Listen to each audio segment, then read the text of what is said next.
Hello, and thank you so much for joining us. As you know, this is the Relationships and Health Education session for the Year 5 girls for the session that will be taught in the autumn term. I'm the head teacher, Sheena Brown, and I'll be co-delivering this session with Celia Jones, who leads on personal, social and health education at Godwin Junior School, because Celia is our wellbeing leader. So one of the things which I think is really important for us to be aware of is this slide from the NHS, which matches very much with our own experience. That for many of our girls, it's important that we prepare them so that when they start their period, which could be any time during Year 5, there may be some girls who've already started their period, that they feel that they understand what's happening to their body, that they're not shocked, but that they feel that they're prepared if their period happens in school. They know who they can talk to, who they can get help from, so that they don't think there's anything wrong with them, because it is the case, as it says here, that increasingly girls start their periods earlier. So although it will be in the summer term that we talk to all of the Year 5 children about puberty and about the changes that children go through as they become adults, actually we think and experience has shown us that to wait until the summer term for many of our girls is actually too late. So that's why we will be delivering one session in the autumn term just to the Year 5 girls, where we'll be talking about the physical and the emotional changes that they may well experience as they go through puberty. As I said, it will be a single sex session just for the girls. And then in the summer term, again, we will have single sex sessions, a series of lessons, maybe 5 or 6 lessons, some which are focusing on changes to girls, some which are focusing on changes to boys. But the session for the autumn term is very much just looking at the changes that girls may experience, so that we make sure that we're preparing them in advance, particularly of periods starting. So when we start the session, the first thing that we'll be thinking about is working collaboratively. So we'll be asking girls to work with their friends in small groups and just kind of share what they already know. It's really useful for us as teachers to be able to be aware of children's prior knowledge, but it also helps us if there are any misconceptions or things which children have been told and think are true, that we are aware of those and we can help children to address those in a way that's obviously respectful of what they might already think, but just to support them so that the information they're getting is the correct information from a trusted source. So as I said, it's important for us to prepare children in advance of puberty and getting them to think about the emotional and the physical changes that children go through on their journey to becoming adults. So we're sharing that vocabulary of puberty with them and getting children to be aware that actually these changes can happen at any age. As it says there, for girls, it might be any time between the age of 8 and 14, so that girls are respectful of one another. They're also respectful of boys who might experience puberty later than them or earlier than them. But so that particularly in this session, as I said, we're thinking only about the girls. So just getting them to be aware that there's nothing wrong with them if they start periods or go through puberty earlier or later than their friends. We are all different, and just as in the same way we didn't all learn to walk and talk at the same age when we were much younger, but we all can now, then these are changes which all of our children go through, but just at different times in their life. So again, thinking about that vocabulary, we're thinking about those hormones. So we'll describe those to children as chemicals which are in the body, which particularly during the time of puberty are more active, and that they are responsible for the physical and the emotional changes that we go through. And that, particularly mood swings aren't a sign that somebody is going to be a horrible person or that you should break friends with somebody. It's about supporting one another through what can for some people be a tricky time in their life. And also just understanding how we can manage our own behaviour, so that when we feel those hormones raging and making us perhaps get a lot crosser with families, siblings in particular, doors slamming and all the rest of it, we can be more respectful towards the other people in our lives and kind of think, okay, I'm starting to feel a little bit anxious here. What can I do? This isn't me. This is just the hormones in my body. I am going to take responsibility for it, but it's not that I'm a bad person. So as I said, this session in the autumn term is just for girls, and just going to share with you some of the slides. Obviously, we're not going to share everything. It would take as much time to do that as the session itself would take. But we do think at Godwin it's really important that parents and carers feel informed about the resources that we're sharing and the content of the session, which is why we've recorded this session for you to view. So obviously we're talking, I said before, about those emotional changes, but also thinking about the physical changes that only happen to girls. So changes in their body, about hips getting wider, about developing breasts, and about periods starting. And for a number of our girls, they'll already be familiar with this information. It may be that some of our children are already experiencing these changes. But obviously, as I said earlier, everybody changes at a different rate, and it's about understanding that and about when these changes start to happen. They don't happen overnight. It's not suddenly that the body changes, but these are gradual changes. And talking about those gradual changes from, maybe being very young and perhaps starting in reception to where they are at the moment, and understanding as they go through their teenage years and then as they become an adult, those changes will continue until they're an adult, and pretty much they'll have been through puberty. They won't be changing much more, and that they'll understand the reason for those changes. So one of the most important things that we're thinking about, as I've said, is about understanding within puberty about periods and about why periods happen, and the fact that they're a normal part of that transition from being an adult to a child, from being a child to an adult.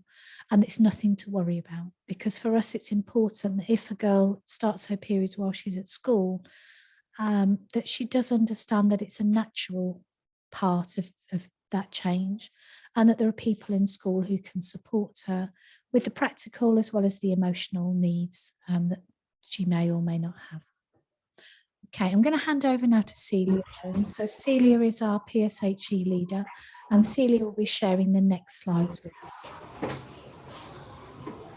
Hello everyone, thank you. As I say, Sheena said, thank you for joining us.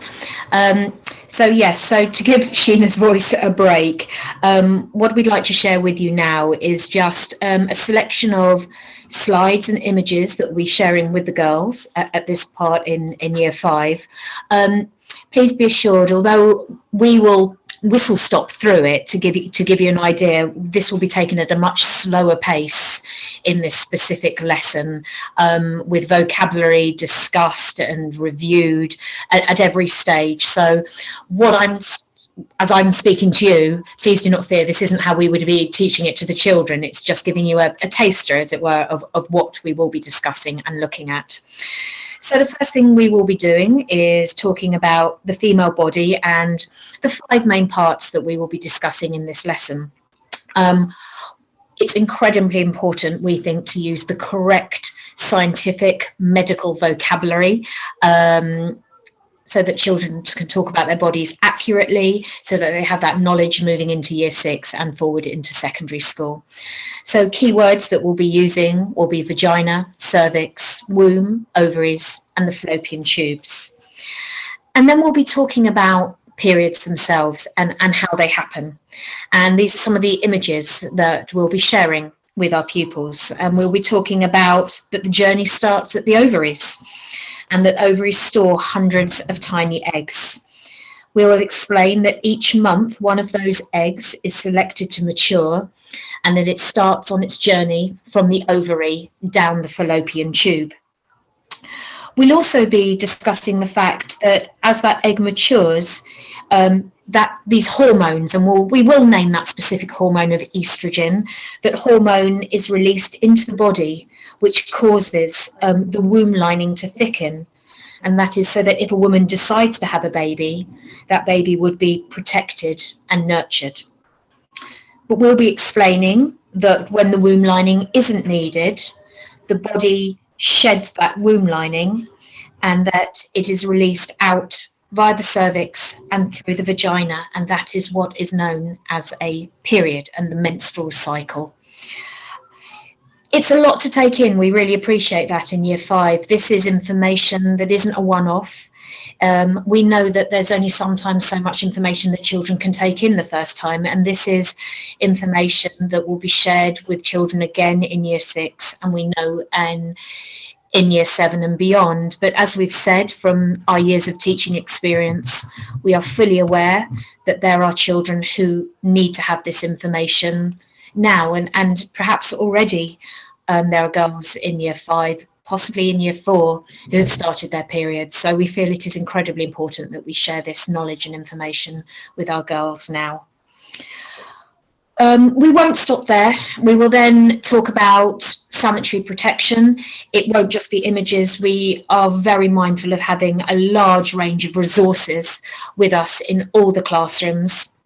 And children and the girls will be able to have a look at, well, very much so sanitary towels, because that will be very much what girls use initially when they start their periods. But we will also talk about tampons as well. It's really important to us that our girls know that if they have their period at school, that it's nothing to be embarrassed about or ashamed about. And we encourage girls and all pupils to talk to a member of staff that they feel comfortable talking to. If they start their period in school, we always have a range of sanitary products available throughout school that girls can use. There is never, ever any fear of being caught short. We know that asking questions can be terribly embarrassing, not just at this young age, but at any age. So we have kind of covered a range of questions that we think that could potentially come up during this lesson. What if I need to change a sanitary towel during a lesson? Is it embarrassing if I have to go to the toilet and I've got my period? What do I do if I'm on my period at school? These are questions that over the years we have been asked on a regular basis, and ones that we are ready to answer in our lesson. However, there are always other questions that often come up. And as Celia said, there is the opportunity for children who maybe don't feel confident to ask questions out loud, to write questions anonymously. For us, that is a really important part of any PSHE session, but particularly with sessions which are around puberty and areas which children might find maybe more sensitive or more embarrassing to talk about. So we give every child, every girl will have a piece of paper to write a question down. If the girl doesn't have a question, she can just write on that bit of paper, no question.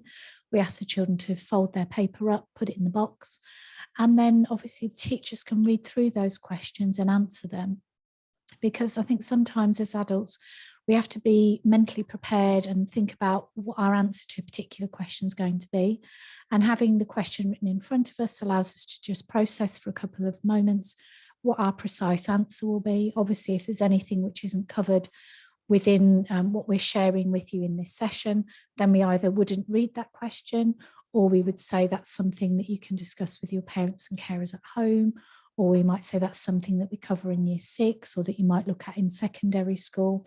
We very much in this session are only looking at the emotional and the physical changes which girls go through, because we know that, as I said before, that potentially if we wait until the summer term, which is when we share this information with the boys and the girls in year 5 around puberty and the changes that the bodies go through, actually for a number of our girls that is too late. And at the very beginning of the session we said that we want our girls to feel prepared and to feel comfortable with the changes that are happening to them, so that they know that there's nothing wrong with them, and that they know that actually this is a normal, in inverted commas, part of the growing process.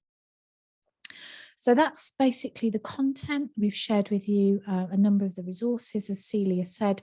Obviously, when we go through these resources with the girls, we'll go through at a slower pace because we need time for them to absorb the new information and time to process that, and if they want to ask questions, to be able to answer those questions, to be able to formulate those questions so that we can answer them.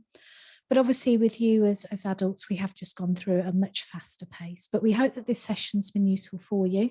If you do have any questions, please feel free to ask one of the senior leaders on the gates, or please feel free to email the school and we will get back to you very quickly. Thank you so much for your time. We hope that it's been useful, so that when your daughter does have this session, you feel that you know the content of the session, so that maybe you can start that conversation if you haven't already had that conversation with your daughter. Thank you so much for your time. Goodbye.